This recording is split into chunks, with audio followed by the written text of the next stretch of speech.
thank the Leader of the Opposition. Questions without notice. The Leader of the Opposition. Thank you, Mr Speaker. My question is to the Prime Minister. How can the Prime Minister claim that his government never opposed a Disability Royal Commission when every government senator voted against one just 4 days ago? Will the Prime Minister now reverse his government's position and commit to establishing a Royal Commission into violence and abuse and neglect of people with a disability before the next election? The Prime Minister has the call. Thank you, Mr Speaker, and I thank the member of his question, and I welcome those in the gallery who I know have a keen interest in the issue of disabilities and are indeed living with disabilities and their families. Our government takes the abuse and neglect of people with disabilities very seriously. At no point as Prime Minister have I ever said that I opposed a Royal Commission, Mr Speaker. And what I said very clearly in the House last week on my left. was that we would consider this matter very carefully. And, Mr Speaker, that matter will come before the House later today, and I fully expect the motion to be passed, as I made very clear over the weekend, Mr Speaker. Now, Mr Speaker, what we'll be doing, though, when it comes to dealing with this issue is I'm not seeking to make any partisan points about this. I'm not, Mr Speaker. I'm not, Mr Speaker. Unlike the Leader of the Opposition, who sadly is, I think, trying to make a partisan issue out of this, Mr Speaker.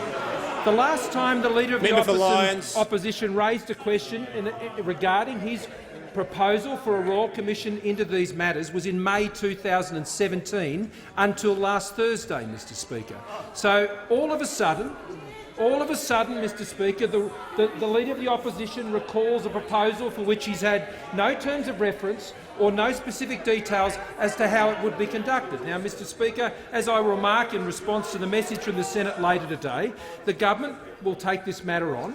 The government will do what we will always do. We will consult with the stakeholders. We will consult with the states and territories, because these are matters that have, up until this time, prior to the formation of the National Disability Insurance Scheme, are matters that have been handled by state and territory governments. And something like that will require the concurrence of state and territory governments, so we can ensure that all the issues over the past decade would be able to be addressed in that type of an inquiry.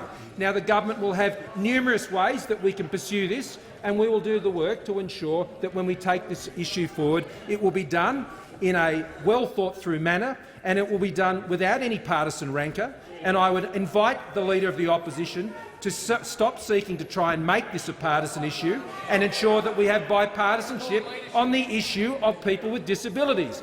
We provided that when we supported the National Disability Insurance Scheme, and we will continue to provide it. I acknowledge Julia Gillard as the former Prime Minister who ensured that that groundbreaking reform was introduced, and I would invite the Leader of the Opposition to not play politics with disabilities and to put away the way he has been seeking to address this issue in this House. The member for Robertson. Thank you, Mr Speaker, and my question is to the Prime Minister. Will the Prime Minister outline to the House what action the government is taking to make Australia stronger? Is the Prime Minister aware of any alternative approaches?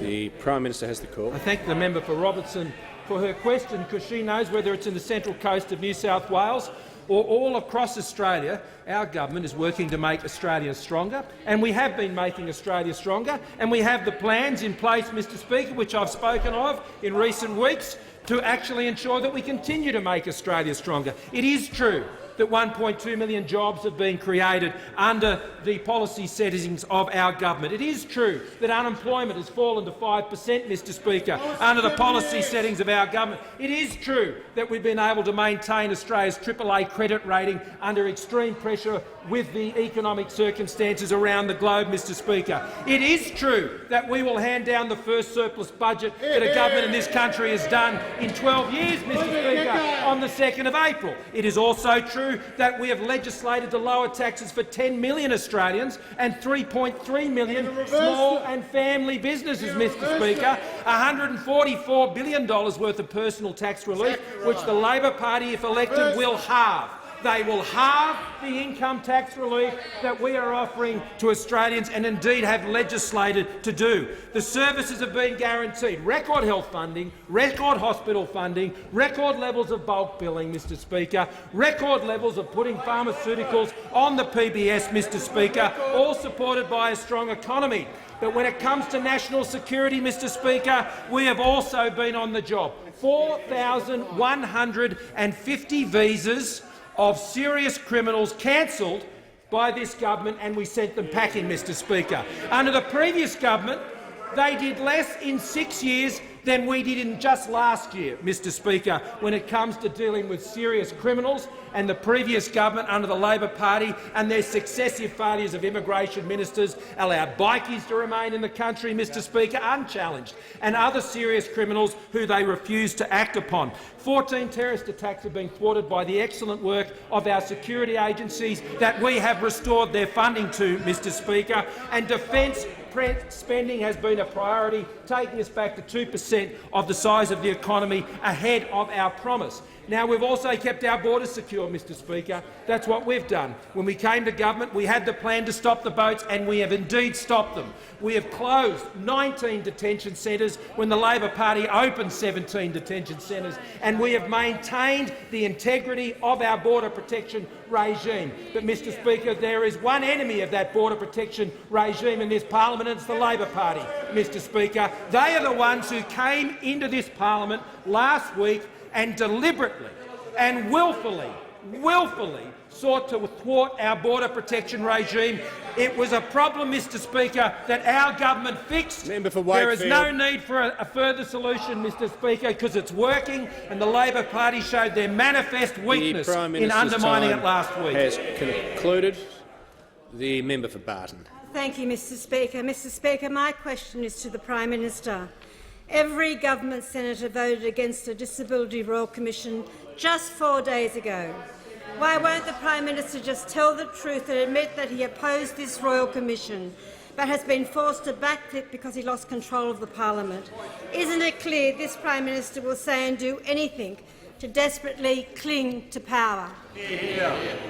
The Prime Minister has the call. Mr Speaker, I was going to thank the member for her question, but I had specifically made a request of the opposition that they would not seek to engage in partisan politics on support for people with disabilities. Members on my left. It would seem, Mr Speaker, that this is beyond a Labor Party obsessed with the politics of the Canberra bubble, Mr Speaker, and seeking only to try and score political points off people with disability. Now, I'm not going to do that, Mr Speaker. We're going to continue to take action to put in place the National Disability Insurance Scheme. We're going to continue to fund it. We're going to continue to work through all the issues, and there are many in implementing what is a very significant scheme. We're going to continue to ensure that the commissions that are in place to be able to receive complaints and act on those complaints will continue to operate, and I'll be working with stakeholders and state and territory governments to take further action in this area. But, Mr Speaker, I am disappointed that when the Labor Party raised this issue for the first time in almost 2 years, Mr Speaker, and then they come in here and seek to play partisan politics over people with disabilities. I would simply ask them to refrain from that, and the government will simply get on with the job. The member for Cowper has the call. Thank you, Mr Speaker, and my question is to the Deputy Prime Minister and Minister for Infrastructure, Transport and Regional Development. Could the Deputy Prime Minister update the House on the impact on regional Australia of weakening Australia's border protection system? The Deputy Prime Minister has the call. Thank you, Mr Speaker, and I thank the member for Cowper for his question, Mr Speaker, and his service to the people of Cowper. Mr Speaker, when Kevin Rudd took over as Prime Minister in 2007, Mr Speaker, there were just four adult males in detention centres, Mr Speaker, just four, only four. Mr Speaker, after 6 years of dysfunction and chaos on our borders, and Mr Speaker, there are those opposite who are still sitting on the front bench who had responsibility for immigration, member for Gorton, member for Watson and the member for McMahon. They all had a go. They could not stem the tide, Mr Speaker. Mr Speaker, 50,000 people arrived on our shores. 50,000, Mr Speaker. Labor talked about the Mediscare in the 2016 election campaign, Mr Speaker. At that time they did not talk about the fact that they put more beds in detention centres than they ever did, than they ever had the possibility of doing in our public hospitals, Mr Speaker.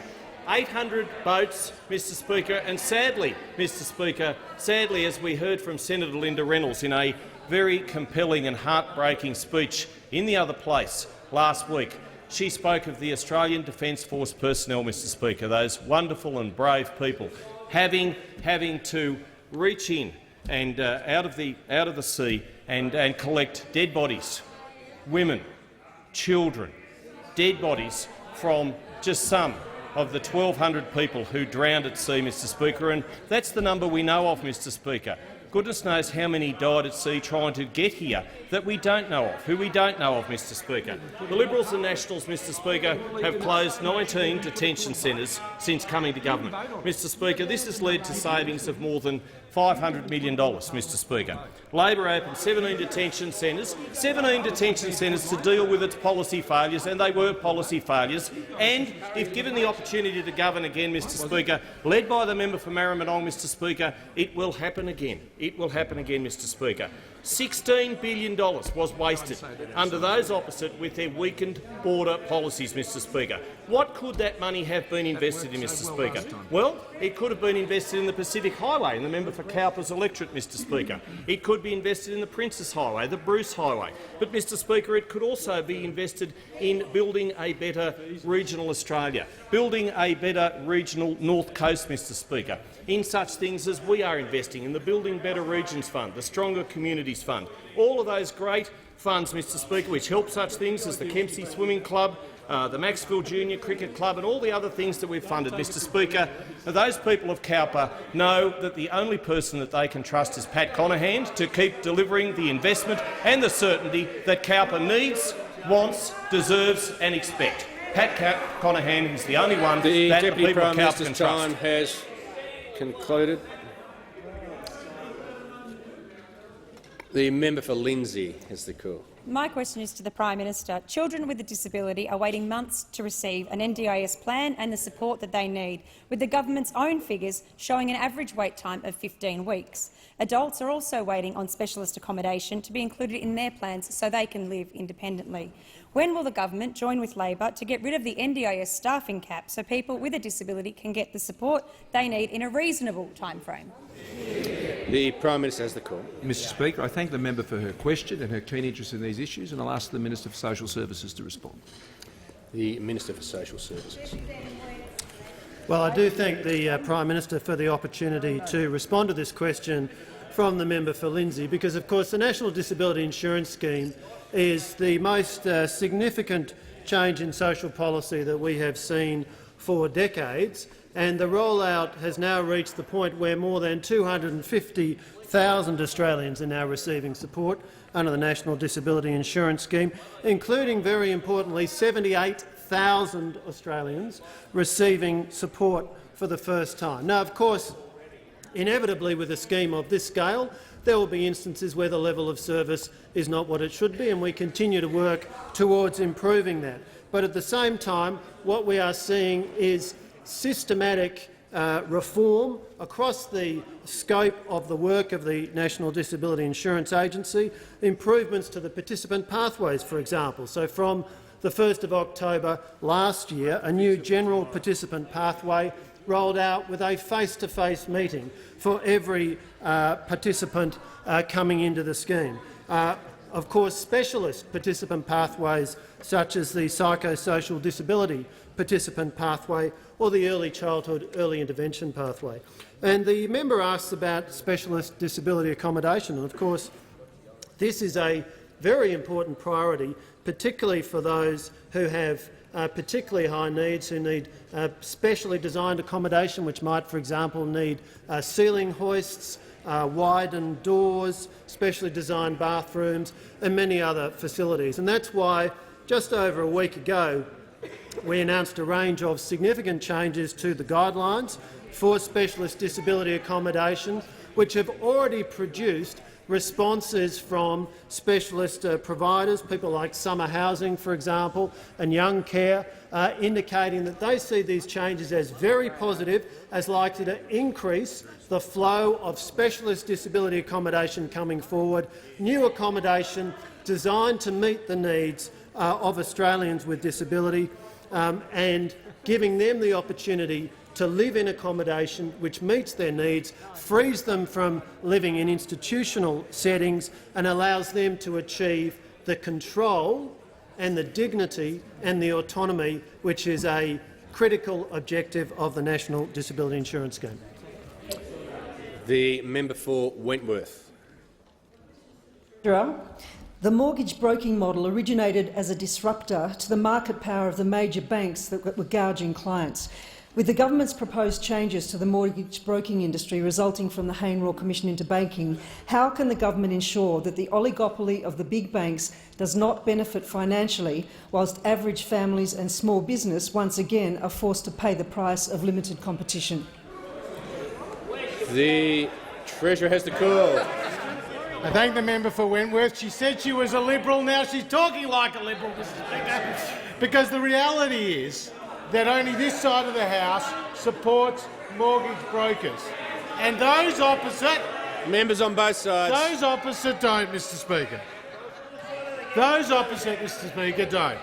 Now, the reality is there are 16,000 mortgage brokers, Mr. Speaker.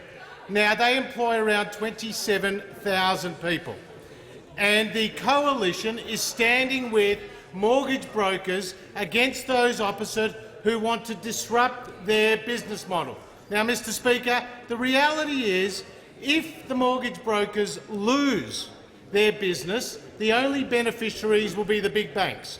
And we've been waiting and waiting for over 2 weeks for the Labor Party to provide an answer to the Royal Commission, Mr. Speaker. We've been waiting over 2 weeks. Over 2 weeks. And the member for Hawthorne said that she would provide a response within a week, Mr. Speaker. Well, we're still waiting, and from the member for McMahon. The reality is that the Liberal and National parties will stand with the mortgage brokers, 75% of whom are small businesses and sole traders, Mr. Speaker, writing more than half of the mortgage loans. So we will not abolish mortgage brokers like those opposite who are, if they implement every single one of the Hayne recommendations as they're promised to, will see the big banks benefit at the expense of the small businesses, namely the mortgage brokers. The member for Dunkley. Mr. Speaker, my question is to the Treasurer. Will the Treasurer update the House on the importance of a strong economy and the housing market for hard-working Australian families, including in my electorate of Dunkley? What are the risks of alternative approaches? The Treasurer has the call. Thank you, Mr. Speaker. I thank the member for Dunkley for his question.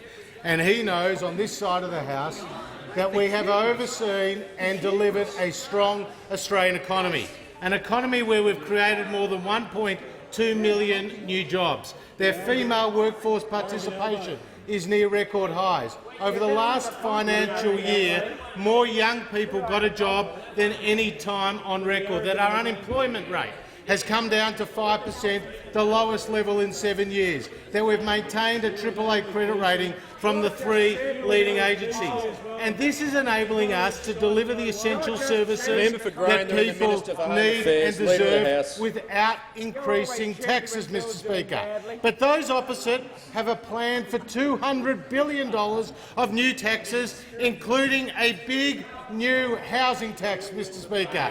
And today the Prime Minister and the Assistant Minister to the Treasurer and myself, we sat down with the Real Estate Institute of Australia, the Master Builders of Australia, the Property Council of Australia and other experts, and everyone shared their concerns about Labor's big new housing tax, which the Master Builders Association said could cost 32,000 jobs and see 42,000 fewer dwellings being built, Mr. Speaker. Now, the people who negative gear, and there are 1.3 million of them, Mr. Speaker, including 7,000 in the electorate of Dunkley, 8,500 in the member for Hotham's electorate, 16,000 in the member for Fenner's electorate, over 7,000 in the member for McMahon's electorate, and over 10,000 in the member for Sydney's electorate.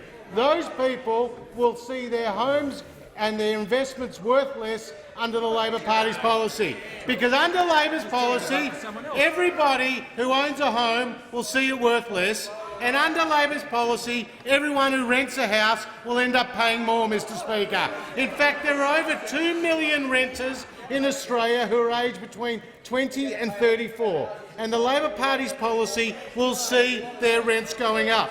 Now, Mr Speaker, the Labor Party used to believe in negative gearing. In fact, now the silent member for Lilly, he actually said when he was the Treasurer that it would be economically disastrous to do anything to negative gearing. That's what the member for Lilly said, Mr Speaker. Now he's part of an opposition that actually wants to smash housing prices and increase rents, Mr Speaker.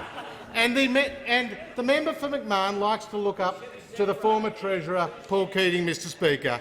But Paul Keating doesn't approve of Labor policies these days. This is what he says about the Labor Party. They've lost the ability to speak aspirationally, to fashion policies to meet those aspirations. Mr Speaker, only this side of the House stands up for the aspiration of homeowners and renters.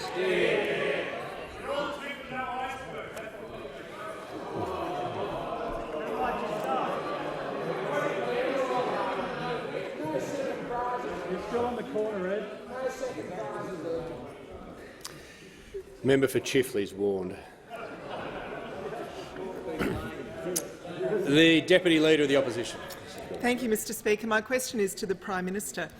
Which government minister directed government senators to vote against a Disability Royal Commission in the Senate last Thursday? And given the Prime Minister desperately wants people to believe he never opposed this Royal Commission, why did he allow one of his ministers to direct government senators to vote against it? The Prime Minister has the call. Mr Speaker, the Shadow Minister makes a whole range of assumptions in her question, which I'm not going to speculate upon. I'm so used to the member for Sydney coming to the dispatch box and making a whole bunch of assertions, Mr Speaker. What our ministers are doing are getting on with establishing the National Disability Insurance Scheme. That's what they're doing. And what I've done as Prime Minister is I had a number of immediate priorities. We had to finish one Royal Commission that I initiated as Treasurer, Mr Speaker, because it was the government that initiated the Royal Commission into the banking and finance industry, and it is the government that I lead that is acting on all 76 recommendations. The other priority was to establish the Royal Commission into the aged care sector, which we have done and which is now underway, Mr Speaker. They were my priorities. That's what we've got on with. I will continue to address the issues facing Australians with disabilities, Mr Speaker. That's what I will continue to focus on, and that's what the government will do. And I'll tell you one thing we won't do, Mr Speaker. We won't engage in this rank partisanship we're seeing from the opposition, simply trying to use people with disabilities for their own political purposes. The member for O'Connor. Thank you, Mr Speaker. My question is to the Treasurer. Will the Treasurer update the House on how the government's strong economic record benefits all Australians saving for their retirement, including those in my electorate of O'Connor? Is the Treasurer aware of any alternative proposals? Good question. The Treasurer has the call. Thank you, Mr Speaker. And the member for O'Connor is proud to be part of a government that has created more than 1.2 million new jobs, Mr Speaker, a government that's brought down the unemployment rate to the lowest level in 7 years, Mr Speaker, and a government that on the 2nd of April will deliver the first budget surplus in over a decade, Mr Speaker. That's what you get from disciplined, strong economic management, Mr Speaker.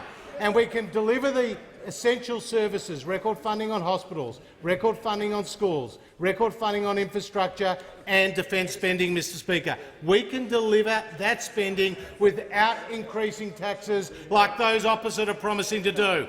And of their $200 billion of new taxes, one of the most punishing, one of the most unfair is their dreaded retirees tax, Mr Speaker. A $55 billion slug on older Australians, Mr Speaker.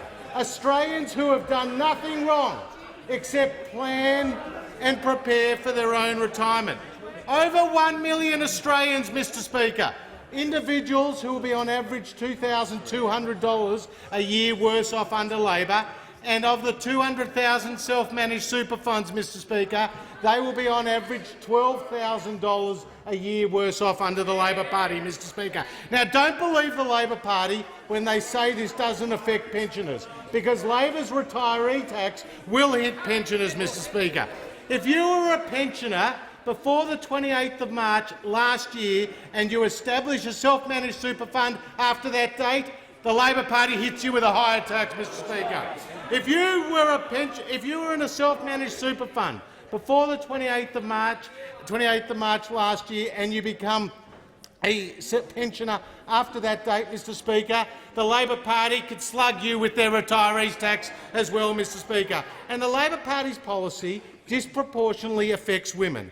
Over half of those people affected by the retirees tax are women, and over two-thirds are over the age of 60, Mr Speaker, and over half, around half, are single or widowed, Mr Speaker. That's the Labor Party's policy. Now, the Labor Party's cash grab goes against everything that they've stood for previously. Simon Crean said of the existing system, it improves the current taxation situation faced by low-income investors, especially retired Australians. And now, Mr Speaker, the Labor Party and the member for McMahon arrogantly dismisses the concerns and fears of over 1 million Australians by saying, if you don't like our tax, then don't vote for us. Well, I've got news for him. Come the election, they won't be voting for you.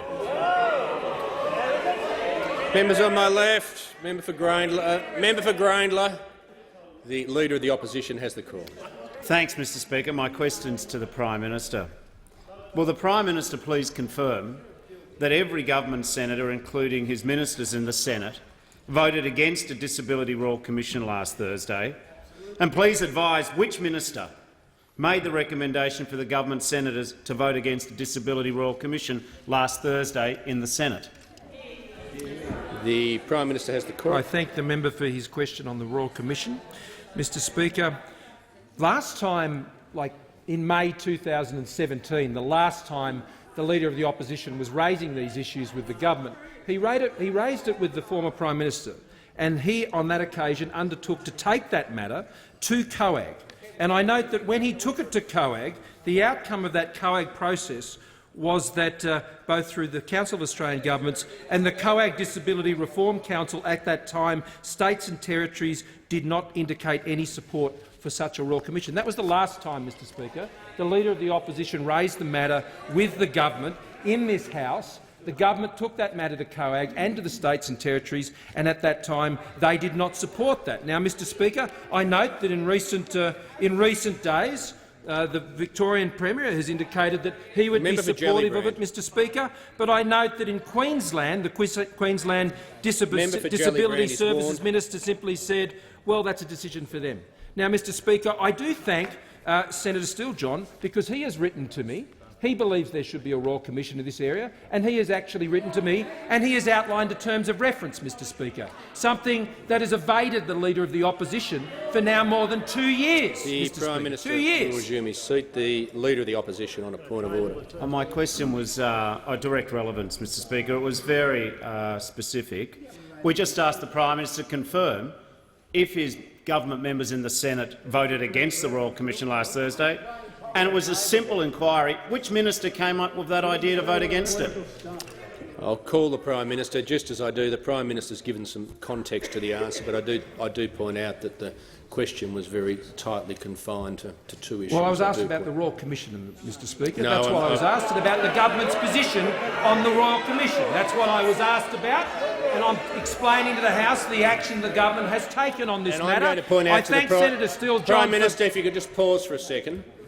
I made that point with the context, but I also pointed out to the Prime Minister that the question was very tightly constrained. He's on the policy topic of the Royal Commission. He's entitled to give context and to compare and contrast, but as I've made clear to all ministers now this has come up, it is not compulsory to go for the entire 3 minutes. The Prime Minister has the call. Well, thank you, Mr. Speaker. The government will respond to the matter in the House this afternoon. The member for Barara. Thank you, Mr. Speaker. My question is to the Minister for Home Affairs. Will the minister update the House on the benefits of strong and consistent border protection policies? Is the minister aware of any alternative approaches that could put our borders and Australian families at risk? The Minister for Home Affairs. Yeah.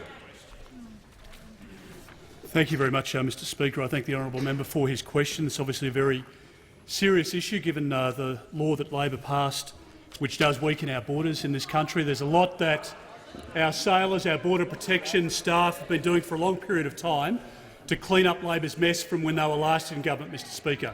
1,200 people drowning at sea is not something that should be discussed lightly.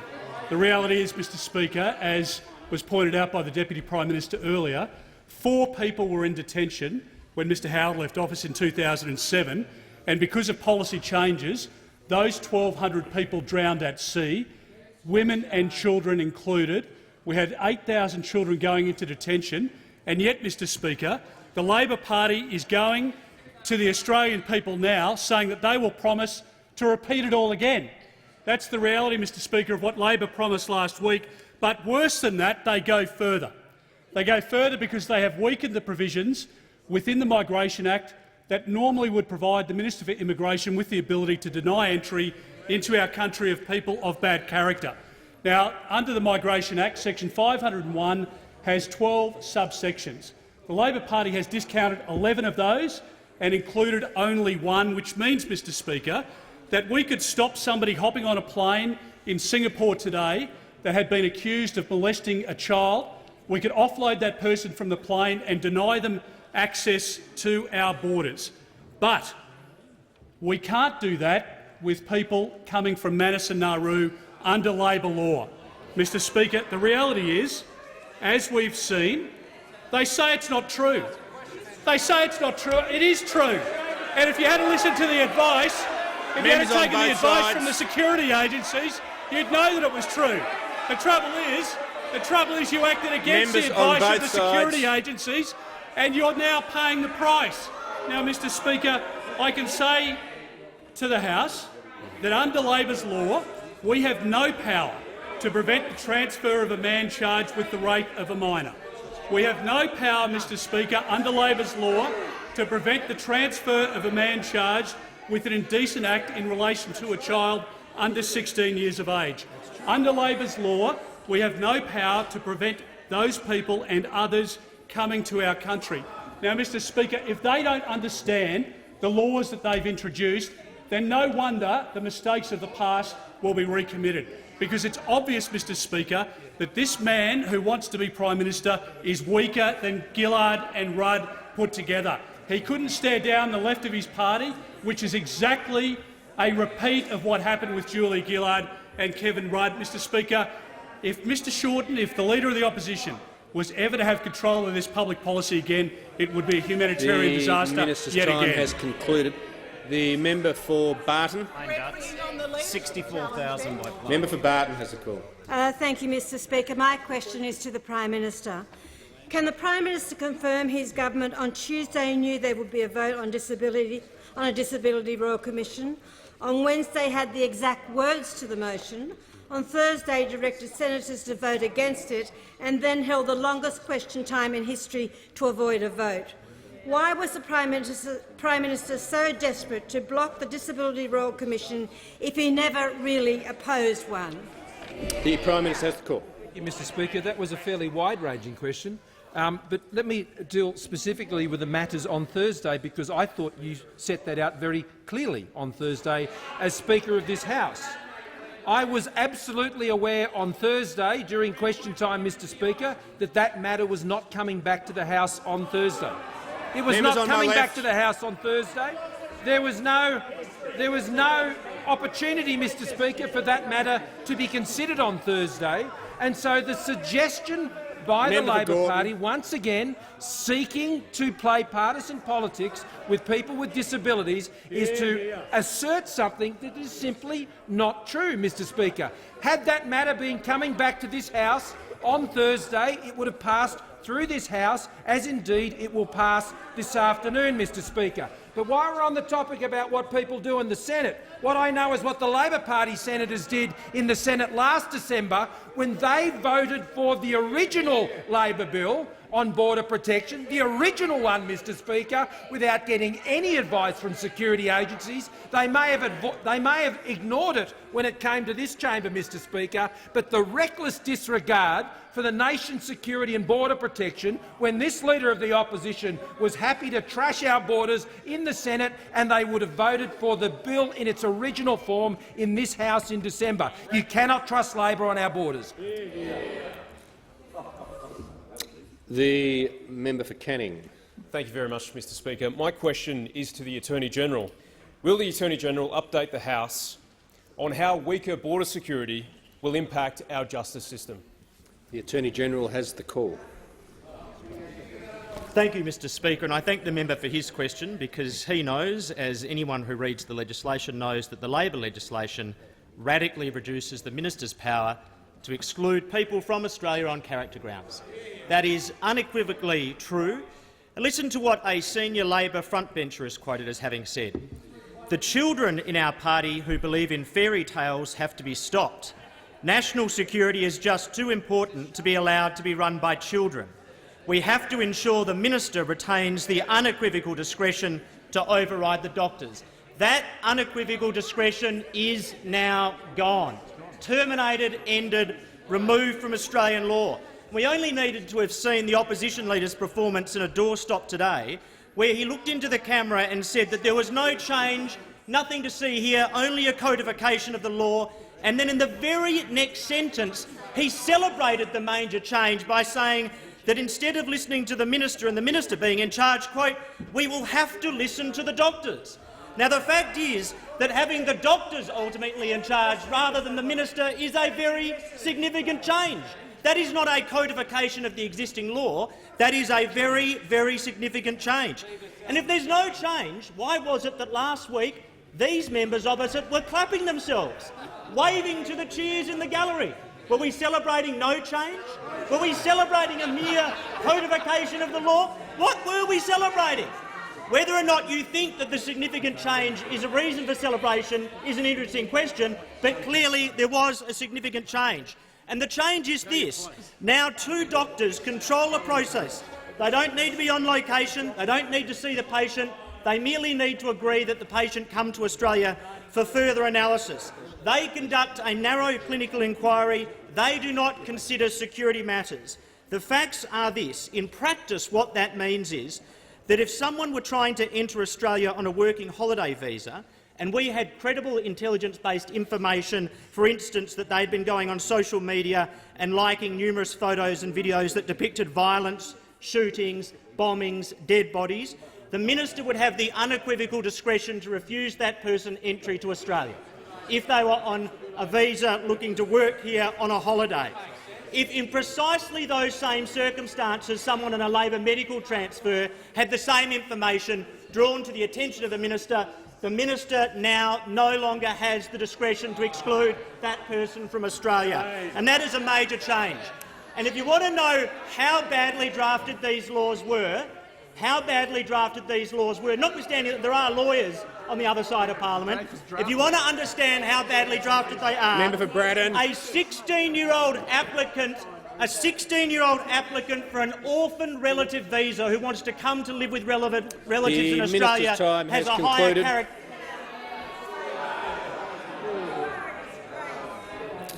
The member for Gorton. Thank you very much, Mr Speaker. My question is to the Prime Minister. Can the Prime Minister confirm that 2 of his ministers refused to provide witness statements to the Australian Federal Police investigation? Members on my left, the Prime Minister has the call. Mr Speaker, this is a matter before the courts, and I don't intend to provide any comment other than just to remind the House, as the Minister for Human Services, about what this matter is actually all about, and that's why the Leader of the Opposition won't explain to the Australian people why union fund monies went to get up, Mr Speaker.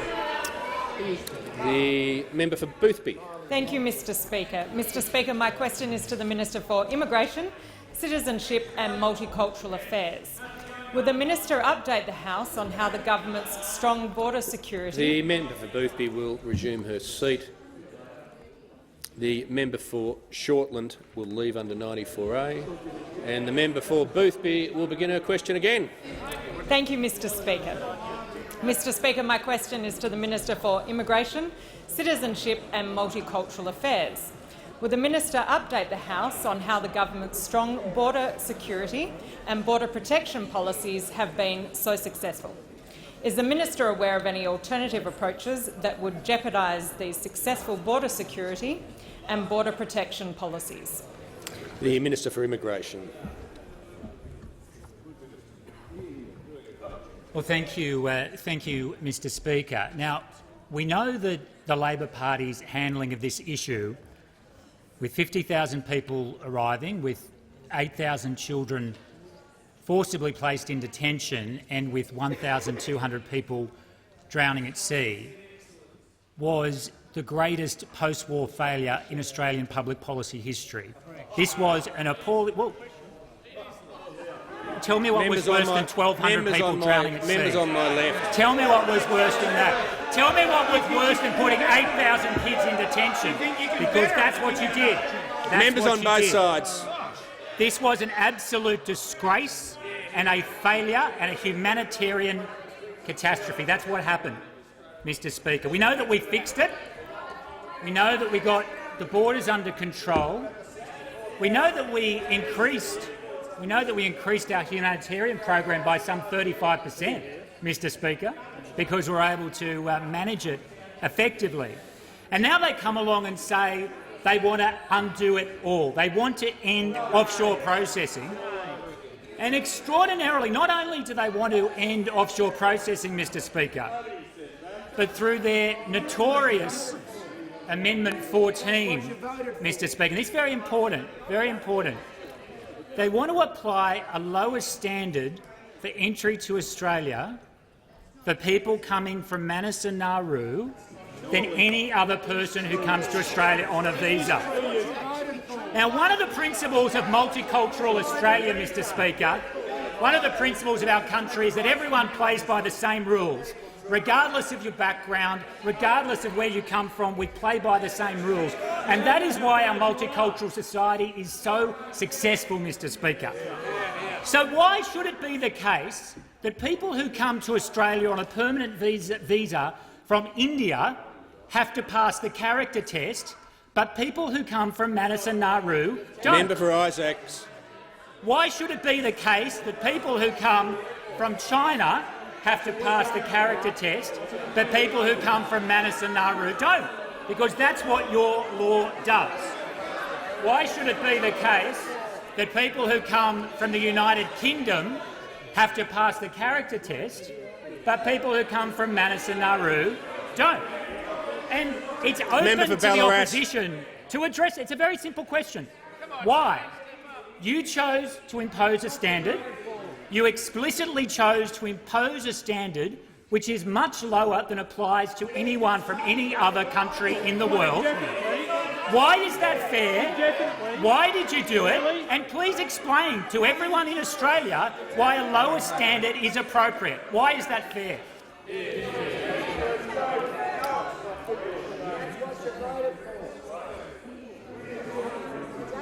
The member for Lyons is warned.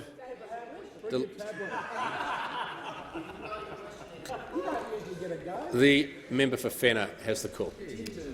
Thank you, Mr Speaker. My question is to the Prime Minister. Last week, the government voted against Labor's access to justice for small business reforms in the Senate. But today the government is briefing the media that it intends to backflip because Nationals, members of the House, are willing to cross the floor and vote for Labor's reforms. Patriots. Isn't it clear that this Prime Minister will say and do anything to desperately cling to power? The Prime Minister has the call. Thank you, Mr Speaker. It's true that this Prime Minister will do everything in my power to support small and family businesses, Mr Speaker. And here's our track record. Cut the tax rate to 25%, increase the instant asset write-off to $25,000, introduced legislation, Mr Speaker, as we're doing just this week under the Securitisation Fund, to ensure that small businesses can get access to the capital and finance that they need, Mr Speaker. On top of that, making sure that small businesses get paid on time, reducing the payment times to 20 days, Mr Speaker, down from 30, and getting state and territory governments to back it as well as large businesses, Mr Speaker. This government has done more for small and family businesses than any other government, Mr Speaker, and I look at a Labor Party that tried it and sought to prevent us from delivering tax cuts for small businesses, Mr Speaker, time after time after time. When it comes to small and family businesses, they have a lot of friends in this parliament and they only sit on this side of the chamber. The member for Fairfax. Thank you, Mr Speaker, and my question is to the Minister for Jobs and Industrial Relations and the Minister for Women. Will the Minister update the House on how the government is acting to safeguard the security of workers and small businesses in the vital building and construction industry? And how does this compare with alternative approaches to the rule of law in the industry? The Minister for Jobs, Industrial Relations and Women. I thank the member for Fairfax for his question. And like every member on this side of the chamber, he is passionate about small and medium-sized family businesses because he understands the significance and importance to our economy of small and family-sized businesses. Now, of course, this is especially true in the construction and building industry. Close to 1 in 10 workers in this country rely on the building and construction industry for their jobs and for their income. And around about 98% of all of those businesses who are in the construction and building industry are in fact small and family businesses. It is absolutely imperative that those businesses are able to go about their work safe in the knowledge that they will be free from thuggery and from intimidation and from lawlessness. That is precisely why the government has introduced the Strong Building Code. That is precisely why we have re-established the Australian and Building Construction Commission. But sadly, Mr Speaker, there are some who believe that the rules do not apply to them, that they are in fact above the rules. This, of course, includes the CFMMEU. The CFMMEU has been fined more than $16 million. They have been described by a federal court judge as one of the most recidivist organisations in Australian history, and they have currently around 77 officials currently before the courts for more than 850 suspected contraventions of the law. Now, of course, the best friend of the CFMMEU is the Leader of the Opposition, and the member for Fairfax probably well knows that the CFMMEU and their militancy, particularly in Queensland, has got to the most egregious point. We have learned that Queensland health and safety officials now refuse to attend 17 sites controlled by the CFMMEU because they are concerned about their safety because of organisational violence. Because of organisational violence. These are the safety inspectors there looking after the safety of small businesses and the people that work for them who do not feel safe going onto work sites in Queensland. Now, if the safety inspectors do not feel safe, what hope? What hope is there for those small businesses and for the people that work for them? The awful record of lawlessness and law-breaking would be writ large if the Leader of the Opposition got his way and he abolished the Australian Building and Construction Commission. We would see this writ large nationally, and we on this side would not make lawbreakers lawmakers. The member for Port Adelaide. Thank you, Mr Speaker. My question is to the Prime Minister. Last week, the Prime Minister thumbed his nose at the Nationals and shelved the government's 11th energy policy since 2016 because he's lost control of the parliament. And this week, the Prime Minister is again refusing to put his so-called big stick legislation to a vote in the House. Isn't it clear that this Prime Minister will say and do anything to desperately cling to power? The Treasurer. Thank you, Mr Speaker. We on this side of the House stand for lower power prices and have delivered that, Mr Speaker, because through the good work of the member for Hume, and this government, residential customers from the 1st of January this year saw falls in New South Wales of $200, Mr Speaker, those on standing offers. In Victoria, $313, Mr Speaker. In South Australia, $270, Mr Speaker, and $175 in South East Queensland. Now, Mr Speaker, the question for the member for Port Adelaide and for the Labor Party is why are they on the side of the big energy companies against the consumers of Australia, Mr Speaker? That's the question for them, Mr Speaker. Why do they have a problem? Why do they have a problem with legislation which is going to stamp out fraudulent behaviour, Mr Speaker? Why do they have a problem with legislation that targets dishonest conduct, Mr Speaker? Why do they have a problem with legislation that targets behaviour of companies that are acting in bad faith, Mr Speaker? And there are a series of penalties, and they're graduated, Mr Speaker, in this bill. But the reality is this legislation is tackling problems in the wholesale market, in the retail market and in the contract market, Mr Speaker. And as the member for Hume has pointed out numerous times, those on the other side have voted with the big energy companies time after time after time, and we on this side of the House are putting in place the policies that are lowering power prices, investing in storage, ensuring that gas is available on the east coast of Australia, record amounts of renewables that are coming into the system on our watch, Mr Speaker, and reductions in standing offers. We on this side of the House are lowering power prices. Those on the other side of the House, when they were last in government, double power prices. The Australian people can only trust the Liberal and National governments to deliver lower power prices. The member for Hinkler. Well, thank you very much, Mr Speaker. My question is to the Minister for Families and Social Services. Will the minister update the House how the government is supporting retirement incomes for pensioners and elderly Australians and helping those who want to stay in the workforce keep more of their income? Is the minister aware of any alternate ideas that would not protect the incomes of pensioners and retirees in this way? The Minister for Families and Social Services. Well, I do thank the member for Hinkler, who's a very strong champion for older Australians. In fact, there's 28,000 aged pensioners in Hinkler, and he stands up for them. He's determined to support them. On this side of the House, we are supporting retirees. That's why we passed legislation, Mr Speaker, just last week, the pension work bonus. The amount you can earn each fortnight before it reduces your pension increased from $250 to $300 a fortnight. Promised, delivered, done. The pension loan scheme, giving people the option to borrow against their home to draw down a fortnightly amount paid through Centrelink. More options, supporting people in retirement, supporting retirees, because this side of the House supports retirees. But I must. Are there any other approaches, Mr Speaker?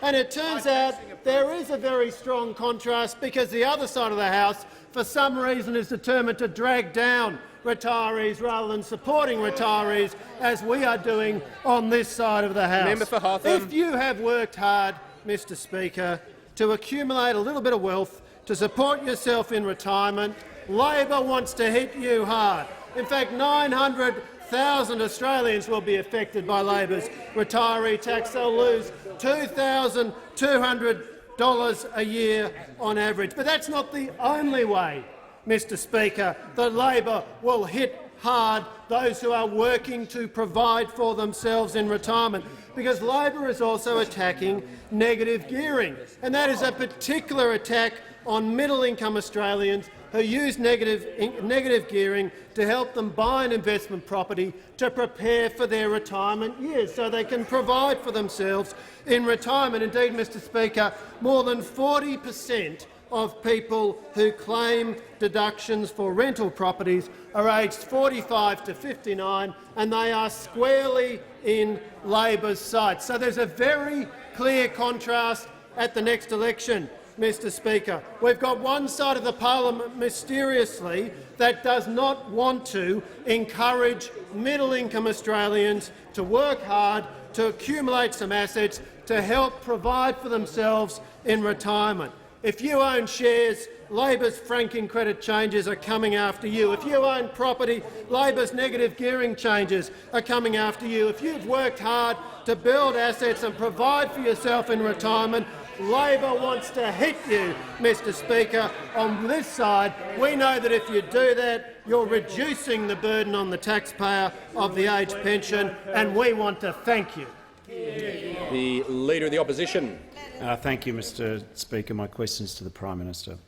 Can the Prime Minister confirm that because he cannot control the Parliament, cannot control the National Party, cannot control his own government, that today he will 1. Backflip on a Disability Royal Commission, 2. Backflip on Labor's small business access to justice laws, and 3. Backflip on tougher penalties for corporate penalties, and he's already shelved his 11th signature energy policy.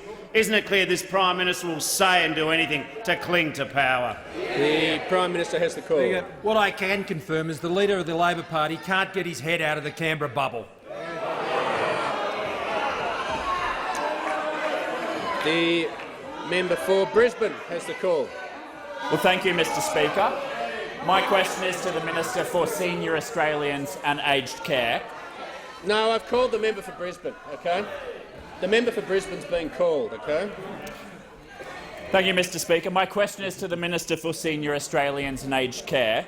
Will the Minister update the House how our government is supporting ageing Australians and providing the essential services on which they rely without increasing taxes? Is the Minister aware of any alternative approaches that would hurt the livelihoods of retirees who've worked hard to support themselves? The Minister for Aged Care has the call. Thank you, Mr Speaker. I thank the member for Brisbane for his ongoing interest in senior Australians. And when we consider senior Australians, they are our grandparents and our parents who are now accessing services for a raft of matters to do with their retirement, their ageing years and aged care. Let me also say they were once members of some of your unions. They lived and grew up in a period when they were not able to have the mechanisation that we currently have today nor the technology.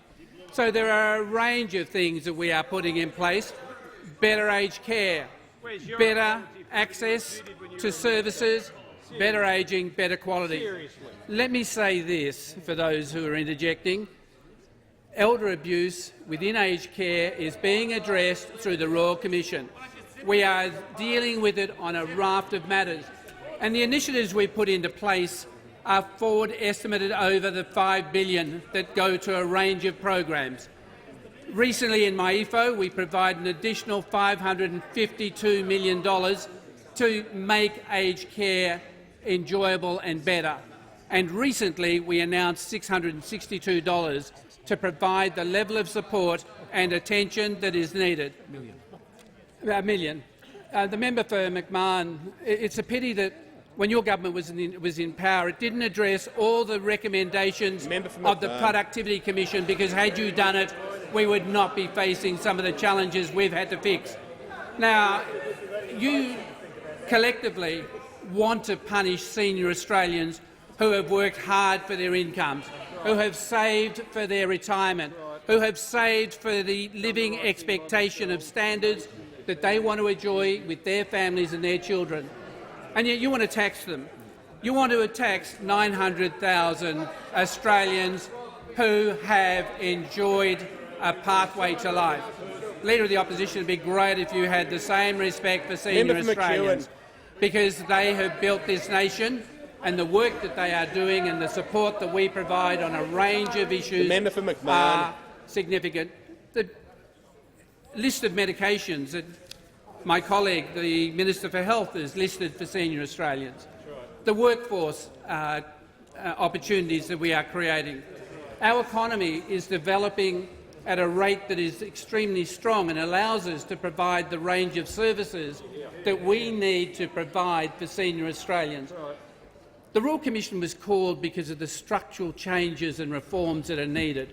They go to a raft of issues across a number of fronts. If people think that's humorous, then I find that appalling, because Our senior Australians and those in aged care deserve better than what we've seen in the last 20 years. The member for Kingston. Thank you, Mr. Speaker. Mr. Call Speaker, the member for Kingston. my question is to the Minister for the Environment. There is an ecological disaster in the Darling River and the Menindee Lakes. Why is it that the Environmental Minister has not— Members on my right. Why is it that the Minister— Member for Kingston will pause. Members on my right will cease interjecting. The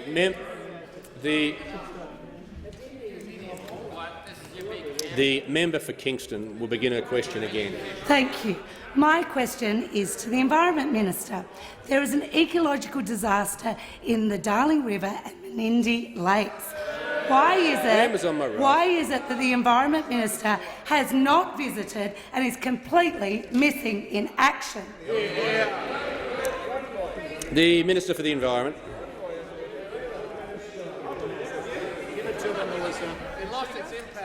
Thank you, Mr. Speaker. And it is indeed very disappointing at a time when many communities along the Murray-Darling Basin are in a very distressed state, that you should come in this place and politicise this. How very disappointing, Members on my Mr. left. Speaker. The member for How very Scullin. disappointing. We know that the recent fish deaths in the Murray-Darling Basin are a terrible reminder, Mr. Speaker, of the devastating effects of drought on our environment. It is distressing for all of those communities along there. It does highlight the importance of water for the environment during these dry times. And like all other users during dry times, the Commonwealth Environmental Water Holder, who I am responsible for, receives lower water allocations and the scale of environmental water is necessarily reduced. Federal and state governments are working together, and I'm sure the opposition are well aware of that, to monitor conditions across the Murray-Darling Basin, with environmental flows being provided to benefit native fish in catchments where environmental water is available. In the Murray-Darling Basin, significant rainfall and flows are needed to alleviate the poor water quality. There is currently no capacity for the environmental flows to improve those conditions, Mr. Speaker.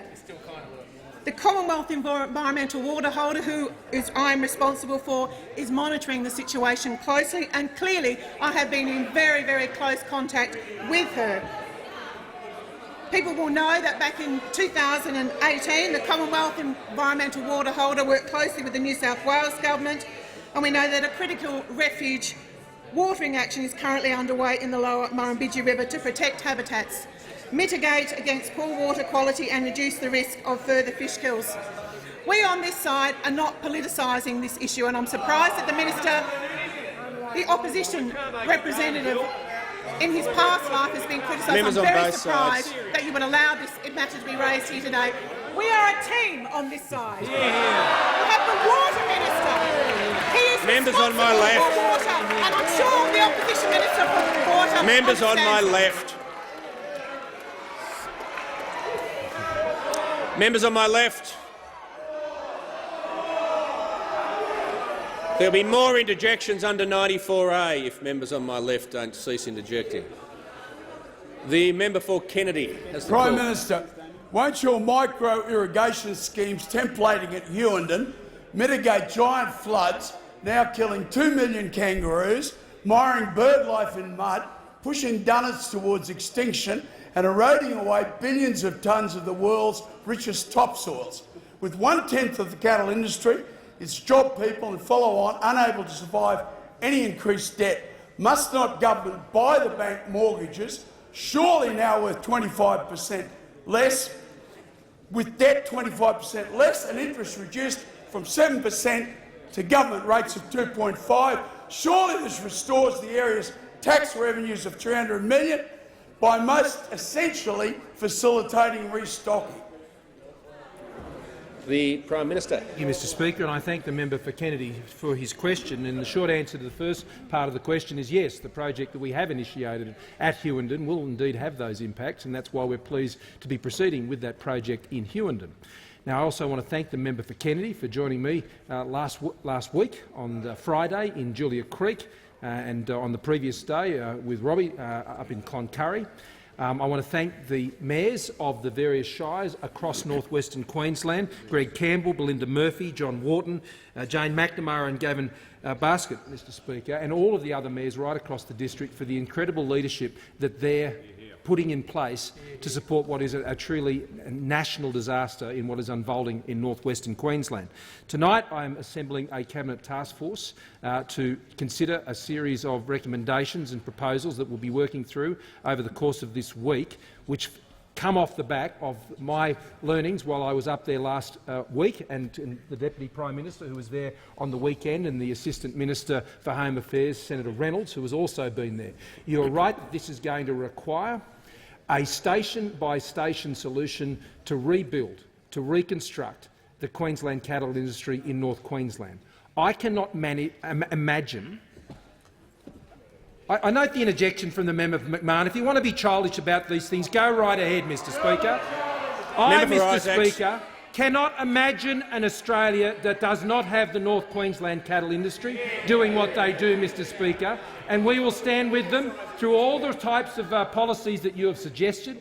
We are looking at the full range of issues, whether it's addressing their issue of mortgage debt, the restocking that is required, and the rebuilding of that part of Australia, Mr Speaker. They have our full support. They know they have our full support, Mr Speaker, and I'll have more to say about this as the week progresses. But I want to thank the member for Kennedy for working with the government on this issue, and all of the North Queensland members as part of the government, Mr Speaker. This is an absolute tragedy that is unfolding for these people, and they need to know that they have the support of this chamber and not the jeers, Mr Speaker, that we've seen. And we will continue to focus on this issue because these are the issues that matter, Mr Speaker. Dead cattle on the ground, Mr Speaker, in North Queensland. They're the things I'm focused on, Mr Speaker. That's what I'm turning my attention to because that's what the people of North Queensland need, and they have my full attention. The member for Forrest. Mr Speaker, my question is to the Minister for Industry, Science and Technology. Will the minister update the House how the government is able to create jobs and opportunity through investment in industry, science and technology?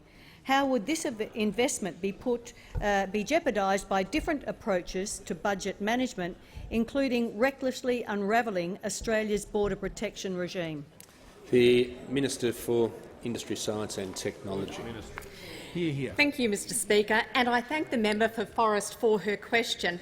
And I know how committed she is to building a strong economy and to growing jobs. And of course, everyone on this side of the House is absolutely committed to making sure that we are growing jobs in industry, science and technology. Mr Speaker, under Labor's watch, $16 billion was blown out because of their weak border protection policy, and they have demonstrated that this could happen again. Now, that is $16 billion that could have been used as an investment in science, for new scientific discoveries, for new investment in industry and for new jobs. But that money was blown by those opposite. It's only through the strong economic management of the Liberal National Government that we have been in a position to invest $1.5 billion more than Labor did in our science agencies. Agencies like the CSIRO, ANSTO and the Australian Institute of Marine Science. Now, Mr Speaker, just imagine the impact of Labor's reckless spending again, especially when it comes to the management of our borders. Mr Speaker, I can imagine the impact that that will have on the science community, what it will do to opportunity in science, what it will do for opportunity for new Australians to get jobs, what it will do for scientific discoveries, and it will put us backwards. Now, it's discoveries such as those that came from the $520 million investment by this government in the Australian synchrotron that is going to help with the discovery of breast cancer. So breast cancer is the most common cancer that affects women, and there are currently over 800,000 mammograms performed in Australia this year. Now, as many women know, the experience of getting a mammogram can be very uncomfortable, and in some cases the technology that we have now means that some cancers are missed. But because of the investment that this government has been able to make in the Australian synchrotron, there has been some groundbreaking research that has been done, which will lead to better image quality, a more accurate diagnosis and a smaller radiation dose. And importantly, there will be no discomfort for patients as the breast compression process won't be necessary. Mr Speaker, it is because of our strong economic management and our ability to prioritise our spending and to spend properly that we are able to invest in this technology to save lives. And that is the commitment of this government to Australia. The Prime Minister. Thank you, Mr Speaker. I ask that further questions be placed on the notice paper.